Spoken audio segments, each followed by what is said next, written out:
दिलेलं आहे, काय काय मागण्या केल्यात एसपींकडे, तुमचं म्हणणं काय आहे, नेमकं काय मांडलं, एसपीने काय प्रतिसाद दिला तुम्ही?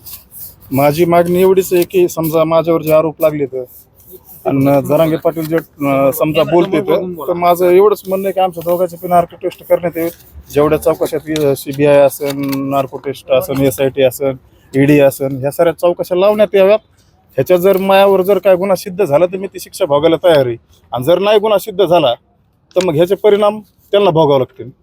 काय आरोप केले माझ्यावर त्यांनी सुपारीचा आरोप केला. मी त्याच्यामुळे आहे का हर एक SIT चौकशी असो, नार्को टेस्ट असो, प्रत्येक ह्याला मी सामोरं जायला तयारी आहे माझी. आणि त्यांच्याकडे दुसरी गोष्ट म्हणजे दादा गरुडने जे रेकॉर्डिंग दिल्या तर त्या सुद्धा व्हायरल करा मला. त्याच्यात तुमच्याकडे कुठं तुमच्या सुपारीचा विषय, त्यांच्याच पुराव्याविषयी दादा गरुड मला बोलत होता, आणि मला ते करायचं बी नव्हतं. मी दादा गरुडला म्हणत होतो त्या रेकॉर्डिंग माझ्याकडे दे, मी तुला पैसे देतो. धनंजय मुंडेचा माझा कुठं CDR मध्ये कुठं संबंध नाही आला, काय नाही. आणि माझ्यावर जे आरोप लागले ते सिद्ध होते ना SIT चौकशीत आणि नार्को टेस्ट मध्ये. कोर्टाने जामीन दिला तुम्हाला, काय कोर्टाने निरीक्षण नोंदवलं, काय म्हणले कोर्ट तुम्हाला? काहीच आढळलं नाही त्याच्यात. ते चार्जशीट द्यायचं का तुम्हाला? ते चार्जशीट बघा, त्याच्यात जर काय. आणि दुसरी गोष्ट, ह्यांच्याकडे रेकॉर्डिंग आहे. दादा गरुड ह्यांना जाऊन भेटलं, धनंजय मुंडे साहेबाला तिथून कॉल करतो दादा गरुड, म्हणजे ठरून कार्यक्रम आहे का हो? आणि माझा जर कुठं CDR मध्ये, कुठं फोन मध्ये धनंजय मुंडे सोबत जर माझं जर काय असेल तर काढा ना ते. विनाकारण मला 3 महिने आतमध्ये टाकलं. मी आतापर्यंत मी समाजासाठी काय नाही केलं. माझं नाव कशामुळे बदनाम करायचं? मी ह्यांच्यासाठी काय नाही केलं आजपर्यंत. 2013ला मी मुंबईला माझ्या गावातून बैलगाडी वडीत नेलेली. माझ्या पायात चप्पल सुद्धा नव्हती, बैल नव्हते, स्वतः मी समाजासाठी वडीत नेलेली. तुमच्यावर अशी गंभीर आरोप करण्याचं कारण काय असतं? तुम्ही जरांगेचे जुने साथीदार आहात, इतक्या वर्षात तुम्ही कोपर्डीच्या पासून तुम्ही सोबत आहात, मग तुमच्यावर आता का आरोप केले असेल असं वाटायला लागलं तुम्हाला? नेमकं काय पार्श्वभूमी इतकं नाव गुंतवलं? मग ते SIT चौकशीमध्ये, नार्को टेस्ट मध्येच कळलं ना माझ्यावर कशामुळे आरोप केलेत. तेच तुम्हाला हवं? हा, मला तेच हवंय. काय मागणी? माझी मागणी SIT, narco test, ED, CBI sir त्यांची आणि माझी व्हायला पाहिजे. ह्याच्यात कुणी कुणाकून काय गबाळ घेतलंय, मी जर काय घेतलं असलं तर मी ती शिक्षा भोगायला तयार आहे ना. तिथं तर झाकणार नाही ना काही.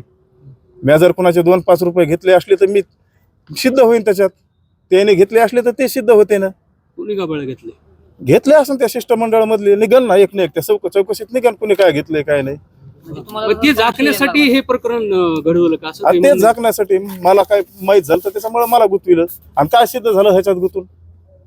माझं विनाकारण नाव बदनाम केलं, माझं सारी चव्हाट्यावर इज्जत आणली अख्ख्या महाराष्ट्रामध्ये. मी समाजासाठी एवढं हे करून बी जेव्हा ह्यांच्यावर टाइम आला तर सारे फुटले होते. मी ह्यांच्या बाजूने बाईट दिली. मला नव्हते का पैसे भेटत त्या टायमाला? आणि 50 लाखात मी सुपारी घेईन. 2 कोटी म्हणले हो ना. ते पोरगा म्हणतो ना मला 1.5 कोटीच बाद झाले, तुम्हाला 50 काहीतरी असं बोलला ना ते. पण मला त्याच्याकडूनच रेकॉर्डिंग घ्यायच्या होत्या ना, त्या काय ह्यांच्या विरोधातल्या रेकॉर्डिंग होत्या. अनेक बी आहेत त्यांच्याकडे, त्या दादा गरुडने रेकॉर्डिंग दिलेल्या. त्यांना मला करा व्हायरल. त्याच्यामध्ये जर कुठं असेल सुपारीचं तर उद्या चौकशी होणारच. SIT, नार्को काय असेल ते. तुम्हाला का गुंतवलं असं वाटायला तुम्हाला? म्हणजे तुमच्या मनात काय शंका आहे? माझ्या मनात शंका काय, मी त्यांना वाटलं असेल ह्याला सर आपलं काही माहीत झालं असेल, आपण काय केलंय काय नाही, त्या हिशोबाने मला गुंतलं असेल. आणि माझी तर समोर जायला आहे ना. मी कोणची चौकशी असून तर मी जातो ना सामोरे. मी काही केलंच नाही तर मी माझ्यावर धब्बा लावून कशामुळे घेऊ एवढा मोठा समाजाचा डाग? आंदोलनात काय झालं असं वाटायला तुम्हाला? आंदोलनात आता ते SIT चौकशीतच निघेल काय झालं काय नाही. मी आता इथं काय सांगू शकतो? तुम्ही तुमच्या प्रकरणाची SIT करा म्हणताय. हा, माझ्या प्रकरणाची करा ना. त्यांची माझी तर झालीच पाहिजे ना. नार्को टेस्ट तुमचंच निघेल फक्त. तुम्ही म्हणता आंदोलनातलं काही झाकण्यासाठी माझ्यावरती हे झालं. हा, मग ते आंदोलनातलं बी काढायला पाहिजे ना. हा, साईडचे जेवढे त्या शिष्टमंडळात आहेत, कुणाचं कुठे काय, कुणी कुठं काय केलंय ते सारं निघणारच ना. तुम्हाला माहित होतं की? मला माहिती, मी बरोबर योग्य वेळेला बोलतो. काय SP साहेबांनी काय सांगितलं तुम्हाला? आता SP साहेब म्हणले ह्याला ANC केस आहे म्हणले, ह्याच्यात काहीच नाही, तुम्हाला एवढे दिवस कसं काय लागले. पण आमचे वकील सुद्धा मॅनेज केले. आमचे जामीन नाही होऊन दिले. कोर्ट सुद्धा म्हणलं ह्या केसमध्ये काय ढेकळं नाही. ह्या केसमध्ये कोणी मॅनेज केले? आता तुम्हीच ओळखून घ्या कोणी मॅनेज केले. तर मी कशाला कोणाचं नाव घेऊ? म्हणजे तुम्हाला त्यांचे प्रतिनिधी अंबड कोर्टामध्ये आले होते. त्यांचे सहकारी आले होते ना. तुम्ही ते चार्जशीट, तुम्हाला मी चार्जशीट देतो. त्या चार्जशीट मध्ये बघा 3 महिने राहू शकतो ते माणूस त्या केसमध्ये. आणि आता मी बी आबरू नुकसानीचा दावा टाकणार आहे ना. ते केस मी चालू करणार आणि केस सुटल्याच्या नंतर आबरू नुकसानीचा दावा टाकणार. ह्यांच्यावर साऱ्यावर टाकणार जे जे होते ते तिथं माफी नामाज काय घेतात आमचे ते दादा गरुड हसत हसत काय सांगतो असं झालं तसं झालं ठरवून तिथूनच धनंजय मुंडेला दादा गरुड कॉल करतो. दादा गुरु कोणाचा माणूस आहे वाटतं तुम्हाला? दादा गरुड ते आता SIT मध्ये सरांनिगन कुणाचा माणूस आहे काय? त्या बैठकीमध्ये खाली बसलेले दिसत होता. हा मग ते मला धमकून माफीनामा हे घ्यायला ठरवून असतं हे ठरवून केलेले. मी चौकशी कोणत्या बी चौकशीला कोणत्या बी टेस्टला मी तयार आहे ना. मी जर गुन्हा केला असला तर मी कशाला मागणी करीन. कोपर्डीचं काय इतिहास आहे? तुम्ही कोपर्डीत बरोबर होता जरांगे पाटला बरोबर, आता काय झालं बिनसला? कोपर्डीमध्ये मी शिक्षा काढली, पाटलाने नाही काढली. मी शिक्षा काढली, 20 महिने जेलला होतो, 5 वर्षाची शिक्षा लागलेली मला. जामीन सुद्धा नाही झाला.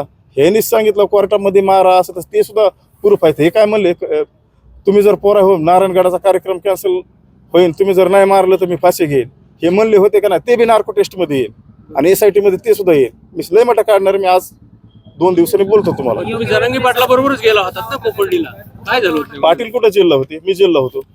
पण गेले तर सोबत त्यांनीच नेलं ना तुम्हाला का नाही? त्यांनीच नेलं ना, दुसरा कोण नेणार? साऱ्याच त्या शिष्टमंडळावर ज्यांनी मला टॉर्चर केलं त्यांच्यावर साऱ्यावरच. मग ते ज्यांनी तक्रार दिल्या त्यांच्यावर आबरू नुकसानीचा दावा टाकणारच ना मी. म्हणजे योग्य वेळी तुम्ही सर्व पुरावे आता देणार आहे. हा 22 आमदार सुधारलेले जाईल. तुमचं काय आणखी म्हणजे पुढे काय सांगणार? म्हणजे तुम्ही आता म्हणता की मी 2 दिवसांना अधिकच बोलणार आहे. काय? 2 दिवसाची नार्कोची मुदत दिली मी 2 दिवसाची. बरं. त्यांनी सामोरं जावं. त्यांनी जर नाही ना काही केलं, मी जर गुन्हा केला ना, मी सामोरं जातोय ना, नार्को टेस्टला जातो, जेवढ्या चौकशा असतात तेवढ्याला जातो. त्यांनी बी सामोरं जावं. जर मी त्यांची सुपारी घेतली असली तर विनाकारण कुणाचे कशाला नाव बदनाम करतात.